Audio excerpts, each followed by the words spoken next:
To get something you never had, you have to do something. If you don't fail, you're not even trying. It's the best way to figure out where you're going.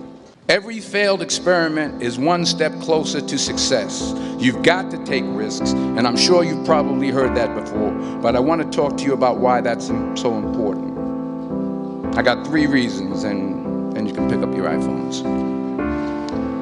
First, you will fail at some point in your life. Accept it. You will lose. You will embarrass yourself. You will suck at something. There's no doubt about it. And I know that's probably not a traditional message for a graduation ceremony, but hey, I'm telling you, embrace it, because it's inevitable. And I should know. In the acting business, you fail all the time. Early on in my career, I auditioned for a part in a Broadway musical. Perfect role for me, I thought, except for the fact that I can't sing. So I'm in the wings, I'm about to go on stage, but the guy in front of me, he's singing like Pavarotti. He's just he's just going on and on and on, and I'm just shrinking. I'm getting smaller and smaller. So they say, "Oh, thank you very much, and you'll be hearing from us." So I come out with my little sheet music, and it was Just My Imagination by the Temptations. That's what I came up with. So I hand it to the accompanist, and she looks at it and looks at me and looks out at the director and was like, So I start, I'm going to sing. I'm like, it's just my imagination once again, and they're coming away with me. And I'm not saying anything, so I'm thinking I'm getting better. So I start getting into it. It was just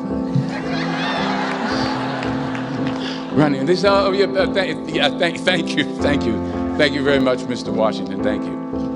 So I assumed I didn't get the job. But the next part of the audition, he called me back. The next part of the audition is the acting part of the audition. I'm like, hey, okay, maybe I can't sing, but I know I can act.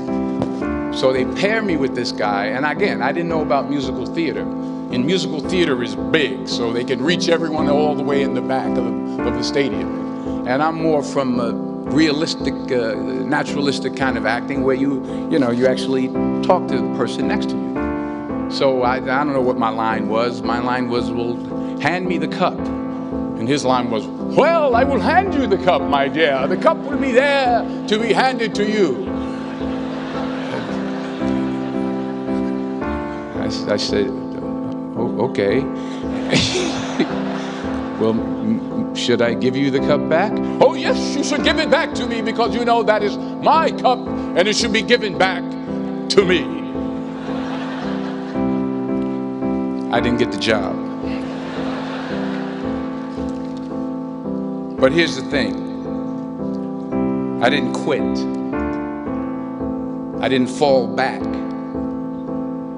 I walked out of there to prepare for the next audition, and the next audition, and the next audition. I prayed. I prayed. And I prayed. But I continued to fail and fail and fail. But it didn't matter, because you know what? There's an old saying, you hang around the barbershop long enough, sooner or later you're going to get a haircut. So you will catch a break, and I did catch a break. Last year, I did a play called Fences on Broadway.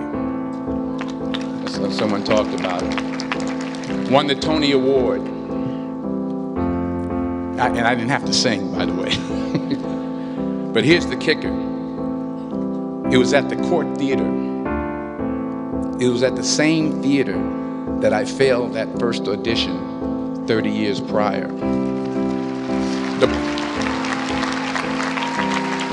The point is, and I'll pick up the pace, the point is, every graduate here today has the training and the talent to succeed.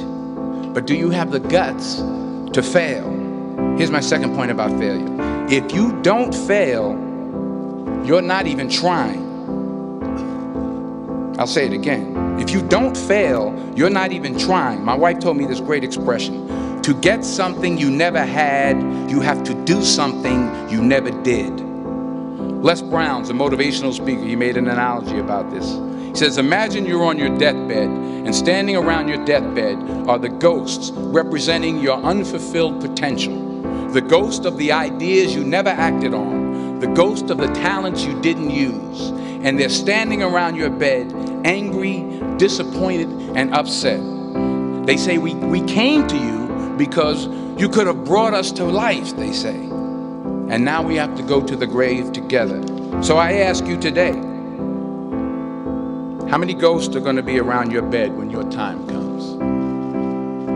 You've invested a lot in your education, and people have invested in you. And let me tell you, the world needs your talents. Man, does it ever. I just got back from Africa like 2 days ago, so if I'm rambling on, it's because I'm jet lagged. I just got back from South Africa. It's a beautiful country, but there are places there with terrible poverty that need help. And Africa is just the tip of the iceberg. The Middle East needs your help. Japan needs your help. Alabama needs your help. Tennessee needs your help. Louisiana needs your help. Philadelphia needs your help. The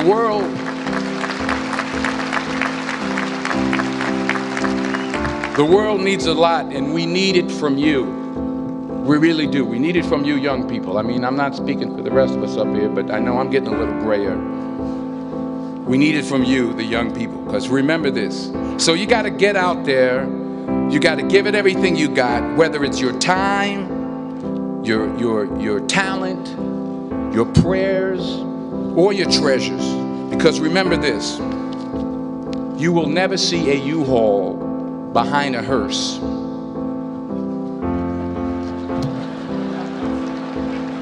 I'll say it again. You will never see a U-Haul behind a hearse.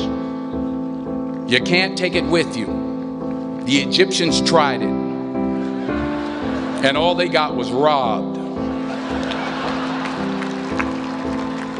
So the question is, what are you going to do with what you have? I'm not talking about how much you have. Some of you are business majors. Some of you are theologians, nurses, sociologists. Some of you have money.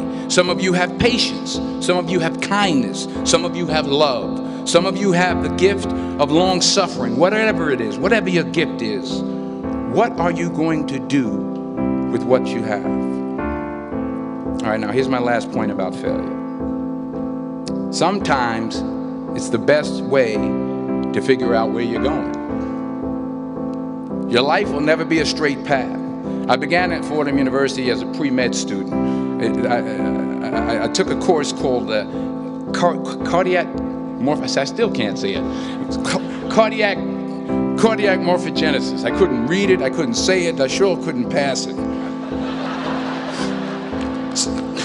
So then I decided to go into pre-law, then journalism. And with no academic focus, my grades took off in their own direction.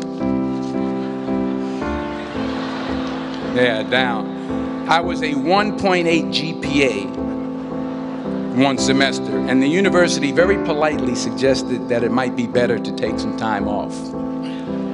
I was 20 years old. I was at my lowest point. And then one day, and I remember the exact day, March 27th, 1975, I was helping my mother in her beauty shop. My mother owned a beauty shop up in Mount Vernon. And there was this older woman who was considered one of the elders in the town. And I didn't know her personally, but I was looking in the mirror, and every time I looked at the mirror, I could see her behind me, and she was staring at me. She just kept looking at me. Every time I looked at her, she kept giving me these strange looks.